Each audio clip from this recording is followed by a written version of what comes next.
Hola, buen día. ¿Escuchan? Bueno, mi nombre es Yamila Noguera, soy residente de segundo año del Hospital Dr. Pedro Fiorito de Avellaneda y en el día de hoy les voy a presentar el Ateneo titulado Meningitis bacteriana postquirúrgica. No pasa.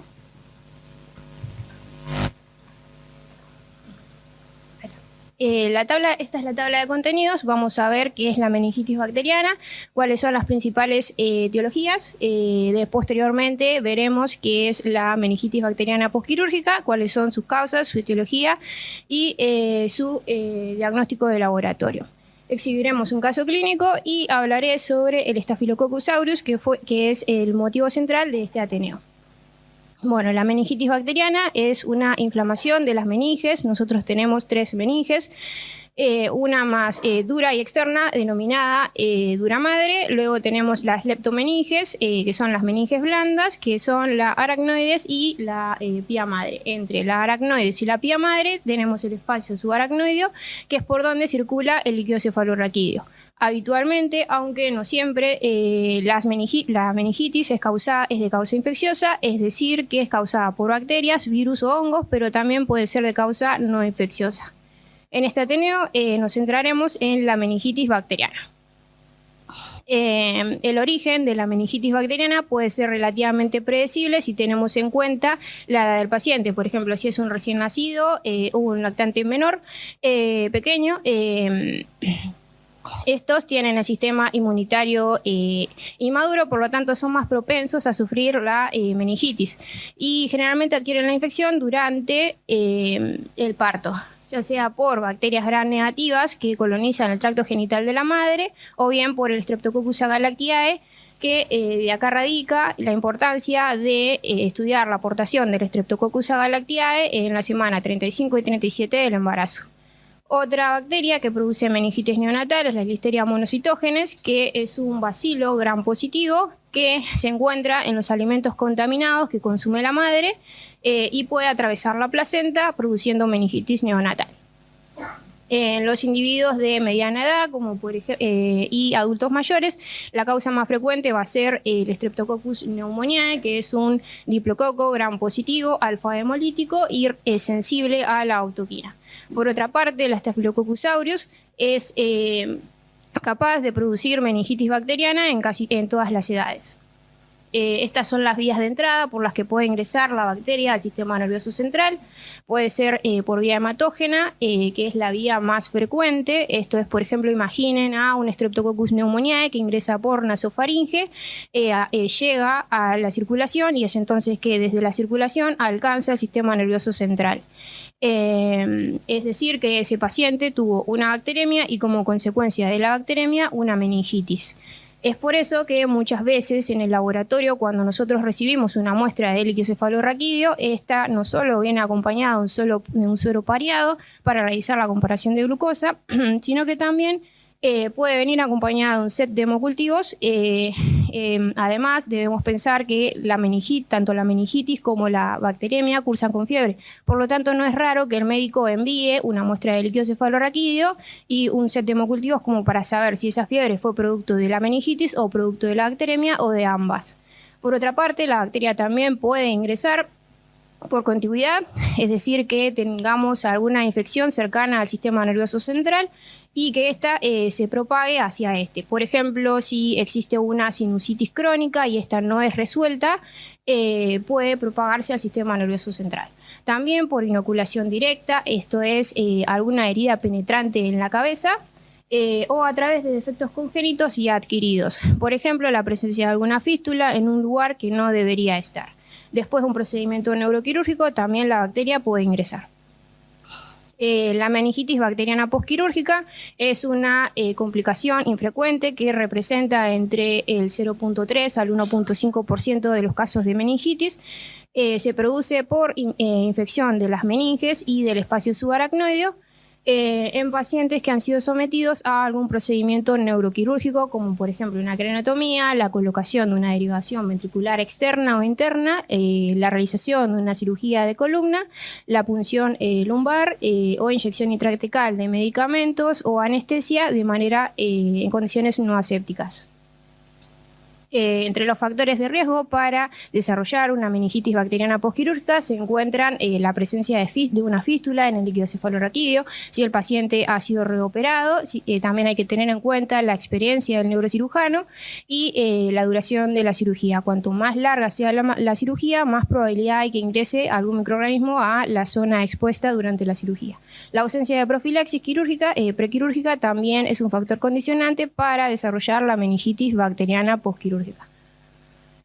Bueno, para comprender la fisiopatología de la meningitis bacteriana postquirúrgica, pensemos en una craniotomía donde las meninges, que son las barreras naturales que nos protegen de los patógenos, se rompen durante el procedimiento neuroquirúrgico, por lo tanto, aquellas bacterias que colonizan la piel o aquellas bacterias, el cuero cabelludo o las mismas bacterias del entorno sanitario pueden ingresar al espacio subaracnoideo y causar infección. Es entonces que, bueno, tenemos la bacteria que ingresa al espacio subaracnoideo, pero debido a que en el líquido cefalorraquídeo la cantidad de glóbulos blancos de componentes del complemento y inmunoglobulinas son tan bajas, las bacterias no causan inflamación, pero sí alcanzan altas densidades bacterianas. Luego, estas bacterias se empiezan a liberar ácido teicoico, endotoxinas, y esto desencadena una respuesta inflamatoria mediada por interleuquina 1, interleuquina 6, factor de necrosis tumoral alfa, que son liberadas por las células de la microglia, que son las guardianas del sistema nervioso central, y también por astrocitos. Entonces, este aumento de interleuquinas lo que provoca es la llegada de glóbulos blancos a líquido cefalorraquídeo y el aumento de la permeabilidad de la barrera hematocefálica. Y bueno, ya que la mencioné, voy a describir un poco qué es la barrera hematocefálica. Básicamente, la barrera hematocefálica está formada por un capilar sanguíneo cerebral y, como todo capilar sanguíneo, tiene un endotelio. Este endotelio va a estar recubierto por una membrana basal y esta membrana basal a su vez está recubierta en un 80% por los pies de los astrocitos, que son esas células amarillas que están al lado de la célula azul, y se llama muchas veces los astrocitos como células estrelladas, se las llama, porque tienen múltiples proyecciones. Algunas de estas proyecciones van a terminar en el pie del astrocito, conformando parte de la barrera hematoencefálica. Es decir, que la barrera hematoencefálica está formada por el endotelio, por la membrana basal y por el pie del astrocito. Entonces, donde tengamos un capilar sanguíneo cerebral irrigando, vamos a tener a la barrera hematoencefálica, con excepción de algunas zonas del encéfalo, como por ejemplo la eminencia media, donde esta barrera no es necesaria porque necesitamos que del capilar salgan hormonas hacia la hipófisis. Entonces, la función principal de la barrera hematoencefálica es limitar la salida de células y de moléculas grandes. Y mientras tanto, las moléculas pequeñas, como por ejemplo el oxígeno o el dióxido de carbono, podrán atravesar libremente esta barrera. A diferencia de aquellas moléculas como por ejemplo la glucosa, que requieren de transporte activo, y acá aparece el transportador de glucosa conocido como GLUT1, que se encuentra en la barrera hematoencefálica, más precisamente en el endotelio, en las células endoteliales y en los pies de los astrocitos. Bueno, yo les había dicho que la meningitis bacteriana comienza con la invasión de bacterias en el espacio subaracnoideo. Estas bacterias se multiplican, empieza la liberación de interleuquinas. Estas interleuquinas lo que hacen, producidas por nuestro propio organismo, dañan a los vasos sanguíneos cerebrales. Entonces, si tenemos menos vasos sanguíneos cerebrales, va a llegar menos sangre al cerebro, por lo tanto, hay menos oxígeno disponible y se produce la generación, la elevación de niveles de lactato como producto de la glucólisis anaeróbica. Por otra parte, el aumento de citoquinas lo que hace es aumentar la permeabilidad de la barrera hematoencefálica y esto genera edema cerebral, que es un edema vasogénico sumado a un edema citotóxico. Es decir, el edema vasogénico se refiere a la salida de agua desde el capilar hacia el tejido cerebral, y esto provoca la acumulación de agua en el intersticio, es decir, entre las células, y esto comprime a las neuronas. Por otra parte, tenemos el edema citotóxico, que es consecuencia del edema vasogénico. Es decir, que esta acumulación de agua en el espacio intersticial, lo que va a llegar un momento que va a provocar que las células absorban esta agua y entonces vamos a tener una hinchazón celular y una hinchazón intersticial. Entonces, esta hinchazón puede llevar al desplazamiento de algunas zonas del encéfalo, como produciendo lo que se llama hernias cerebrales. Además, la inflamación puede llegar a los nervios craneales, que son los que controlan el oído, el olfato, la vista. Entonces, la persona puede llegar a desarrollar sordera y visión doble, entre otras complicaciones. Bien. Entonces, el aumento de la permeabilidad de la barrera hematoencefálica termina generando un aumento en el recuento leucocitario. Vamos a ver un recuento entre 1000 y 10.000 células por microlitro, con predominio polimorfonuclear. También vamos a ver proteinorraquia, los valores entre valores comprendidos entre 100 y 500 miligramos de decilitro. Y a su vez, al haber tantas bacterias en el líquido cefalorraquídeo, estas empiezan a consumir toda la glucosa de este y entonces bajan los niveles de glucosa. Los causantes de la meningitis bacteriana postquirúrgica son, según la literatura, Staphylococcus aureus, también tenemos a Staphylococcus epidermidis, Pseudomonas aeruginosa y Propionobacterius acnes, entre otros. Los signos y los síntomas de la meningitis bacteriana postquirúrgica pueden aparecer durante las primeras 3 semanas después de haber pasado la cirugía, y la tríada clásica de meningitis, que es fiebre, cefalea y rigidez de nuca, que se refiere a la incapacidad de llevar la barbilla hacia el pecho, son signos comunes en pacientes post-neurocirugía. Ya sea por la manipulación tisular que hubo durante la operación o porque haya quedado algún resto óseo remanente después de la operación. Por lo tanto, estos 3 signos, fiebre, cefalea y rigidez de nuca, no siempre indican infección en un paciente que ha sufrido una cirugía, una neurocirugía. Además, en pacientes ventilados y en pacientes sedados, estos signos son difíciles de evaluar, ya que el paciente no puede expresar sus síntomas, salvo por la fiebre, que normalmente es monitoreada periódicamente.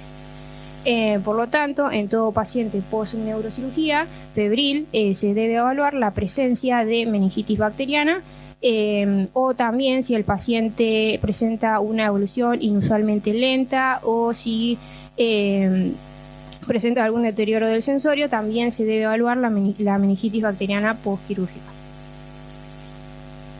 Bueno, el diagnóstico es complejo, ya que no se dispone de un gol estándar, por lo que se apoya en la sospecha clínica, las alteraciones del líquido cefalorraquídeo y el aislamiento microbiano.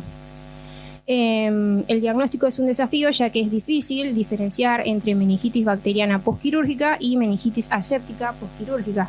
La meningitis aséptica postquirúrgica es una inflamación de las meninges como resultado de la cirugía, mientras que la meningitis bacteriana postquirúrgica es una inflamación de las meninges producida por una bacteria. Ambas son meningitis, pero tienen diferentes etiologías. Una es producida por la cirugía y la otra es producida por bacterias.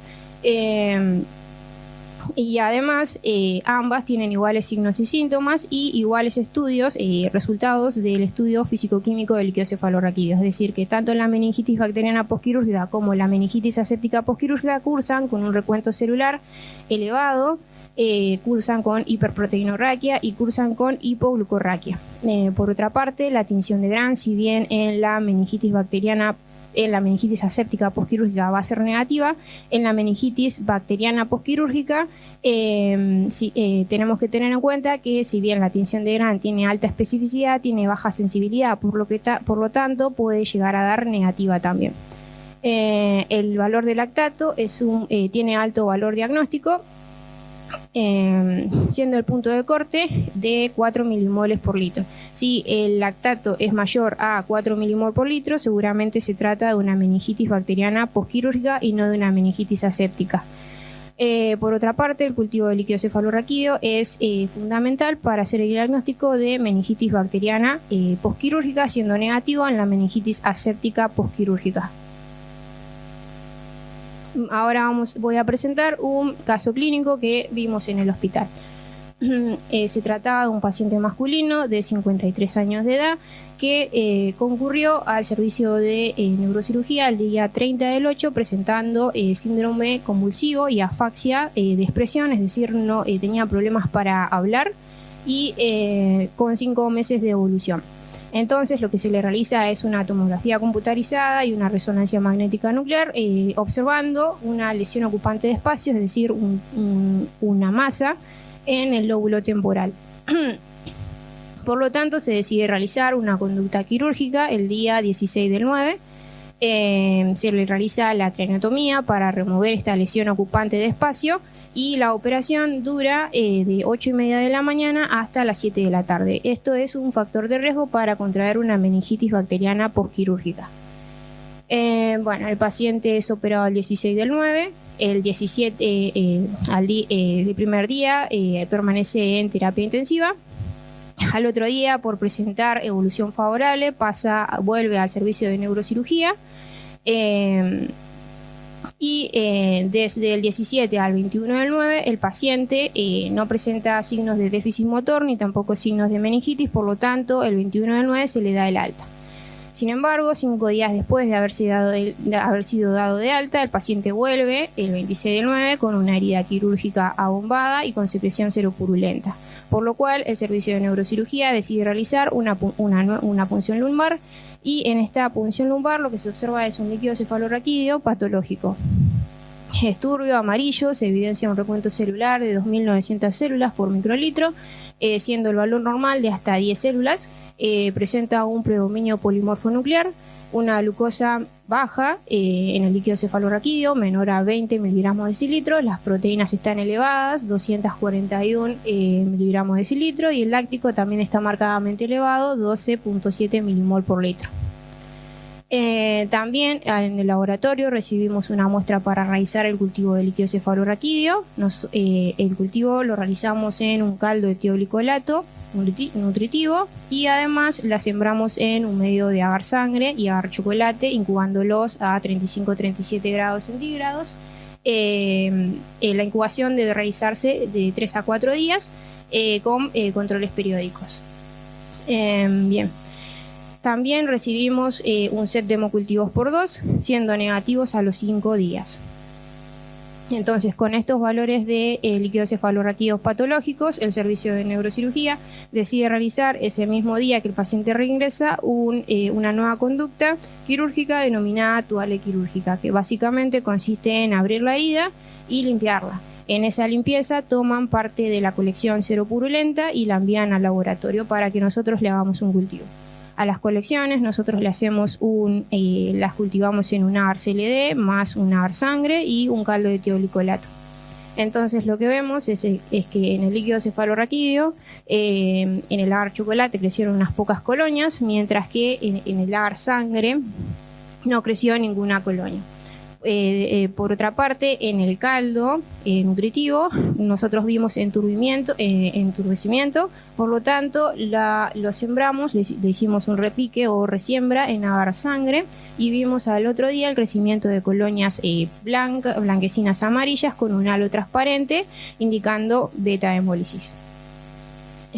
Por otra parte, en la herida quirúrgica también observamos el crecimiento de microorganismos de la misma morfología, y cuando hicimos la tipificación por el sistema Vitek-2 observamos que tanto en el líquido cefalorraquídeo como en la colección de la herida quirúrgica se aisló el mismo microorganismo, siendo este un Staphylococcus aureus meticilino sensible. Por lo tanto, se determina que se trata de una meningitis bacteriana postquirúrgica. Bien. Algo que no mencioné es que es el tratamiento antimicrobiano que recibió el paciente durante todo el transcurso. Este solamente recibió desde su internación hasta la operación, solamente recibió una dosis de vancomicina, que fue antes de ser operado. Esa es la profilaxis prequirúrgica, 1 hora antes con vancomicina. Y luego de la operación, en el postoperatorio, no recibió ningún tipo de antibiótico terapia por ser considerada esta una cirugía limpia. Después, cuando el paciente reingresa, ahí sí, después de tomar las muestras de líquido cefalorraquídeo y de si solamente un líquido cefalorraquídeo, se le da tratamiento para la meningitis. Algo que no mencioné es que el paciente no solo vino con una herida infectada, sino que también tenía rigidez de nuca. Entonces se le da meropenem, colistin y vancomicina. Una vez que nosotros le damos la identificación de qué tipo de microorganismo es el que estaba causando la meningitis, ellos rotan la terapia a TMS linezolid. Bueno, ahora voy a hablar un poquito del Staphylococcus aureus, que es un microorganismo que forma parte de la flora habitual de las narinas, la zona perianal, la nasofaringe y la piel humana. Pero cuando este microorganismo disemina a sitios estériles, como por ejemplo en nuestro caso el líquido cefalorraquídeo, es realmente patógeno. Puede transmitirse de persona a persona, también a través de fómites, del aire, de las manos sin lavar, del personal de salud también. Su patogenia radica en que tiene un amplio arsenal para que puede evadir las defensas del hospedero, entre ellas factores adhesivos, toxinas o enzimas, como por ejemplo la coagulasa, que convierte el fibrinógeno a fibrina y no solo forma coágulos de sangre, sino que también esta fibrina puede depositarse sobre la superficie del Staphylococcus aureus y volverse menos inmunogénico. Por otra parte, la hialuronidasa lo que hace es hidrolizar el ácido hialurónico de los tejidos y por lo tanto permite que el microorganismo avance hacia otro tejido. Algunas cepas también tienen cápsula que les da capacidad antifagocitaria. También tiene la hemolicina beta que le permite hidrolizar los glóbulos rojos. También puede tener toxina exfoliativa, que esta es conocida por la enfermedad, el síndrome de piel escaldada, producida por Staphylococcus aureus, donde esta toxina afecta a la epidermis. Y también los Staphylococcus aureus tienen una beta-lactamasa que le da resistencia intrínseca a la penicilina. Para su identificación utilizamos microscopía, cultivo y pruebas bioquímicas. En la microscopía vamos a ver cocos gram positivos dispuestos en acúmulos, mientras que en el cultivo, en relación a los cultivos, podemos decir que crecen en la mayoría de los medios bacteriológicos en condiciones aeróbicas y microaerofílicas. Y como vimos en agar sangre, son beta-hemolíticos, y también en lo que es el agar salado de manitol vemos que crecen como colonias amarillas fermentadoras de manitol, mientras que los microorganismos que son estafilococos, que son coagulasa negativo, crecen como colonias rosadas. Entre las pruebas bioquímicas tenemos la prueba de la coagulasa, que esta consiste en adicionarle varias colonias del Staphylococcus aureus a un plasma de conejo. Lo incubamos por 4 horas en un ambiente aeróbico y luego de 4 horas observamos la presencia de grumos o de formación de fibrina. Siendo positiva, por ejemplo, bueno, en ese caso es la que está arriba. Vemos que se formó el grumo y la formación de biofibrina. Si después de las 4 horas la prueba sigue siendo negativa, lo incubamos por 24 horas y leemos el resultado después de 24 horas.